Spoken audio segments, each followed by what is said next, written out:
चल रे भोपळ्या टुन्नुक टुन्नुक, आणि हो म्हातारी भोपळ्यात बसून लेकीकडे गेली सुद्धा, जाडीजुडी झाली आणि तूप रोटी खाऊन रिटर्न आली सुद्धा.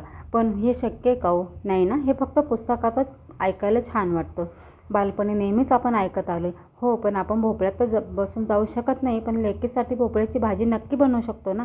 तर मी हा भोपळा कटिंग करून घेतलेला आहे. त्याचे छानपैकी पीस करून आहे ना, त्याचं खालची जी साल असते ती काढून घेतलेली आहे आणि छोटे छोटे पीस करून घेतलेले आहे. लसूण पण खूप सारा घेतलेला आहे. सोलून घ्यायचं, छान कटिंग करायचं. आणि हिरव्या मिरच्या आहे ना, नेहमीच्या भाजीपेक्षा 2 ते 3 हिरव्या मिरच्या जास्त वापरा. कारण कसं आहे, भोपळा थोडा गोडसर असतो ना, तर त्याचं गोडसरपणा नाहीचं झालं ना, थोडीशी तिखट भाजी असते ना, तर गोडसर अजिबात जाणवत नाही. हे पहा, छानपैकी फोडणीची तयारी पण झालेली आहे.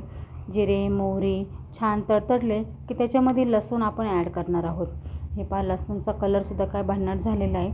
त्याच्यानंतर जी आपण हिरवी मिरची घेतली होती ना, ती वाटून घ्यायची आहे आणि ती ॲड करायची आणि थोडीशी हळद पावडर ॲड करायची आणि छानपैकी परतून घ्यायचं. आणि हा भोपळा त्याच्यात आपण ॲड करणार आहोत.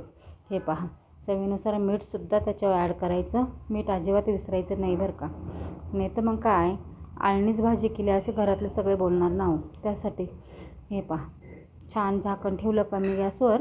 मस्तच भाजी शिजली पण आहे आणि तेल पण सुटलेलं आहे. भाजी आपली ही शिजून तयार झालेली आहे. आता याच्यात आहे ना, अर्धी वाटी दाण्यांचं कूट म्हणजे शेंगदाण्याचं कूट आपण ॲड करायचं आहे आणि परत थोडीशी परतून घ्यायची आहे. म्हणजे कसं अजून भन्नाट चवीला लागते. हे पहा, ह्या पद्धतीने छानपैकी आपली ही भाजी तयार झालेली आहे. आता चपाती किंवा भाकरीसोबत, भाकरीच असेल ना बाजरीची, तर खूपच छान भाजी चवीला लागते त्याच्यासोबत.